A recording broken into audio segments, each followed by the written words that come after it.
Hey everyone, this is Jason from Intricate Art Spine and Body Solutions. You can check us out at intricateartseminars.com. Don't forget we have an online dry needling class series now. So our first class is up. It's 15 CEUs for $299. It's all about how to think about dry needling in the autonomic nervous system. Doesn't teach you how to do dry needling. We don't do that online, but it's a great course. Also, check out our blog tab on our website. I have a bunch of articles written there about all sorts of different things about dry needling. So what I wanted to talk to everybody today about is one of my biggest pet peeves is leg length discrepancy, right? Okay, so if we're looking at the pelvis, right, the sacrum is like a wedge, right? So the sacrum is like the top of an arch, the most important part that holds everything together. So mechanically speaking, it's much more difficult for the ilium to rotate posteriorly into the sacrum because it wedges into the sacrum, and it's much harder for it to rotate externally because it just blocks into the sacroiliac joint, right? And you have all those ligaments and everything there, the superior posterior sacroiliac ligament, all those other things. So it's possible, but you typically don't see that frequently unless somebody like steps in a hole that they didn't know that was there, or they were in a car accident or something like that. So mechanically speaking, it's much easier for the ilium to rotate anteriorly and or medially because it's separating from the SI joint. It's not pushing directly bone into bone.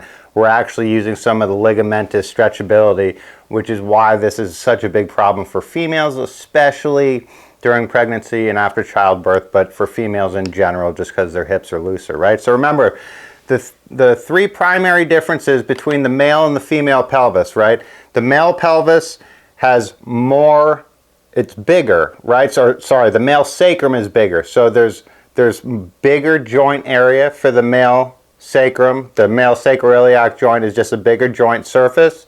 The male joint surfaces are rougher, so they stick together better, right? And I think one of the biggest problems that females, the hip joint on a female, if this is the hip joint on a female, the spine is going to be back here, right? So this is a female model most likely, right? So, or at least the way that they have it set up. So if my hand is the spine and this is the hip socket, the spine is posterior to the hip socket in females, which makes the pelvis receive a lot of torsion when you're walking, which is one of the reasons why female hips go out a little bit more, right? So just in general, the easiest way mechanically for the hip to go out is for the ilium or the ilia to rotate anterior and or medial on the sacrum. The problem when it rotates anterior and or medially, but especially anteriorly, right? If you can picture this as this part of the ilium rotates anteriorly, if I have a finger on the ASIS and a finger in the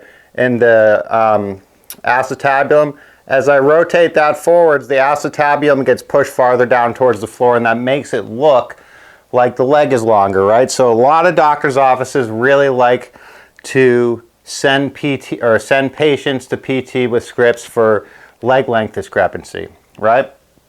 There's numerous problems with this.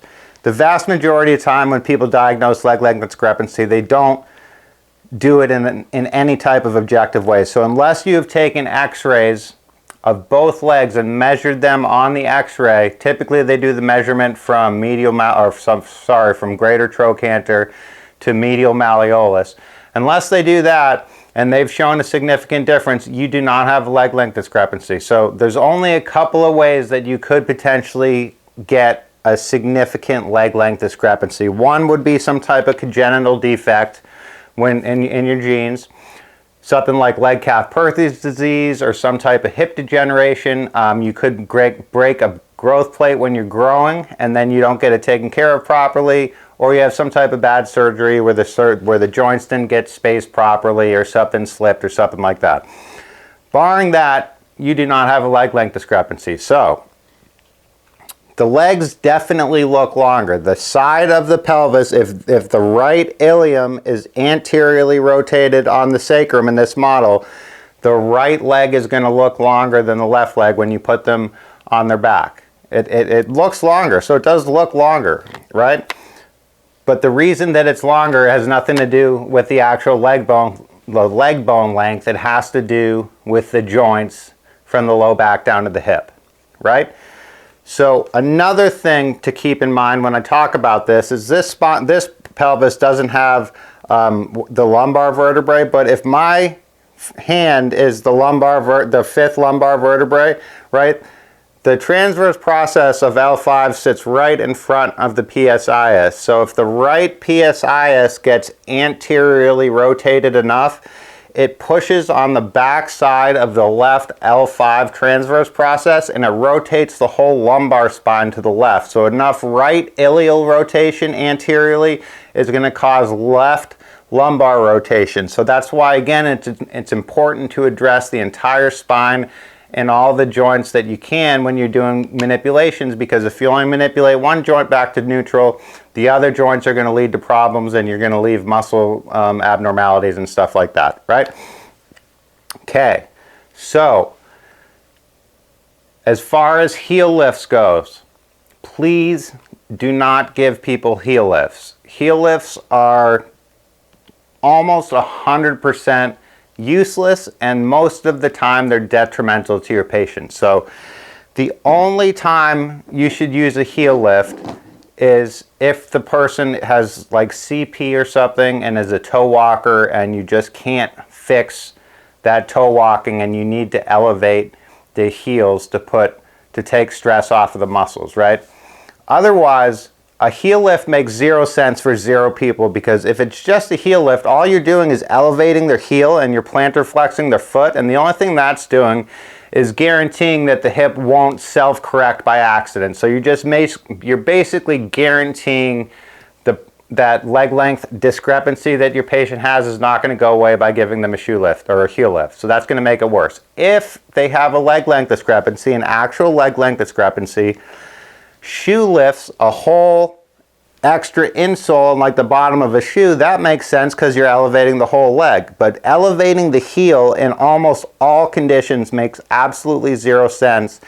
And the reason that most people give patients heel lifts is because they've been told their patient has a leg length discrepancy, which is a lie, right? It's just a lie. So if regular doctors are sending you patients with leg length discrepancy diagnoses and they have not done full length x-rays and measured, which almost none of them do, they're lying, right? So just assume that the ilium is anteriorly rotated.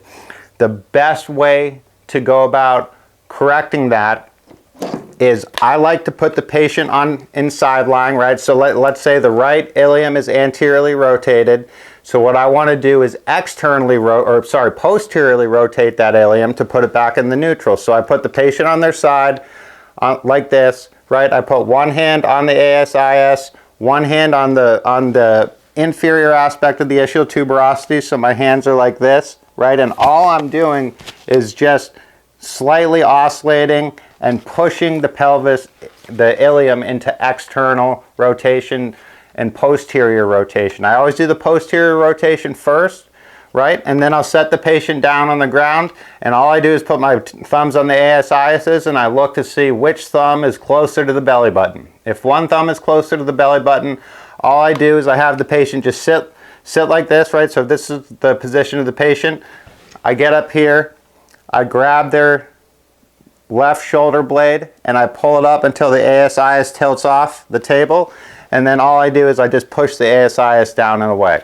So anterior and or medial ilial rotation is by far the most common. Anterior rotation of the ilium is the primary movement that causes a leg length discrepancy. So if you guys check out my other video on leg length discrepancy, there's a longer video. It's an instructional video on exactly how to do it. That'll be a good way to check it out and see how to fix your patients. But again, and please don't let me insult anybody, but if you've been using heel lifts, stop using them, because you're not doing anything good for your patients, and the high likelihood is you're hindering your patients from getting better by giving them a heel lift, because you're giving them something to correct for something that doesn't exist, right? A leg length discrepancy. I'm not saying that nobody has one, but unless they've had any of those significant underlying conditions, it's just a pelvic problem.